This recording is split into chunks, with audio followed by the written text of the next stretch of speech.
Sud Radio vous explique à 7h49 comment la France a aidé Israël pour contrer l'attaque de l'Iran ce week-end. Nous sommes avec le colonel Per de Jong, vice-président de l'Institut EMI, spécialiste de géopolitique, ancien colonel des troupes marines. Bonjour. Bonjour. Comment donc la France a aidé Israël face à cette attaque de drones et de missiles? Vous êtes bien rendu compte que depuis hier, en fait, c'est devenu un tabou, c'est un secret d'État, littéralement, puisque M. Séjourné, notre ministre des Affaires étrangères, a communiqué hier sur une chaîne de télévision. Il a clairement dit qu'il ne communiquerait pas dessus. Donc, en fait, ça veut dire que le déploiement des Français n'a pas été massif. Ce qu'il faut retenir simplement, c'est que la France est quand même positionnée dans cette région avec plusieurs bases, entre autres en Irak et en Jordanie, pour lutter contre le terrorisme, contre Daesh.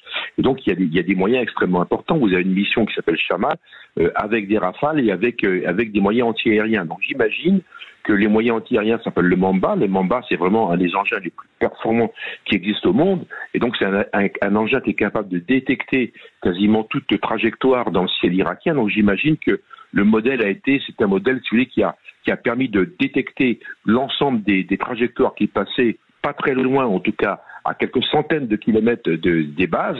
Et on les a communiqués simplement aux Israéliens, aux Américains. Oui, c'est ça. Les Américains qui ont aidé évidemment les Israéliens, comme le Royaume-Uni aussi, hein, on l'a entendu, sur ce parapluie qui est étendu au-dessus d'Israël pour se protéger des attaques. Hein. Comment il fonctionne d'ailleurs?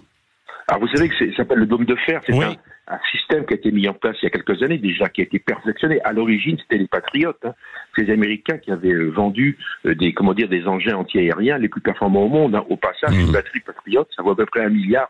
Donc, si vous voulez, ils ont mis en place un système qui est totalement cohérent et qui bouge totalement, si vous voulez, l'accès au ciel israélien. Le deuxième point, c'est que le dôme de fer est particulièrement bien fait parce qu'il est en couches différentes, puisque l'armement antiaérien a des capacités différentes. Ouais. Donc vous avez une première couche qui s'appelle le dôme de fer, qui globalement, si vous voulez, couvre les très grandes villes, puis après vous avez un dôme qui est un peu plus haut, et le dernier s'appelle Arrow, donc la flèche, et qui va jusqu'à 200 km. Donc on a un modèle qui couvre l'ensemble, si vous voulez, d'Israël, et il a démontré avant-hier soir qu'il était parfaitement performant, puisque 99% des engins qui ont essayé de toucher Israël ne sont pas arrivés. Ouais.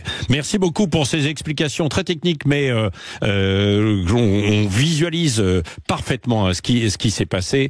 Merci, colonel Per de Jong. Tout à l'heure dans le journal de 8h, nous reviendrons aussi sur ce qui s'est dit cette nuit aux Nations Unies à ce propos, parce qu'il y a une escalade dangereuse. 7h51, Guy Carlier, dans un instant.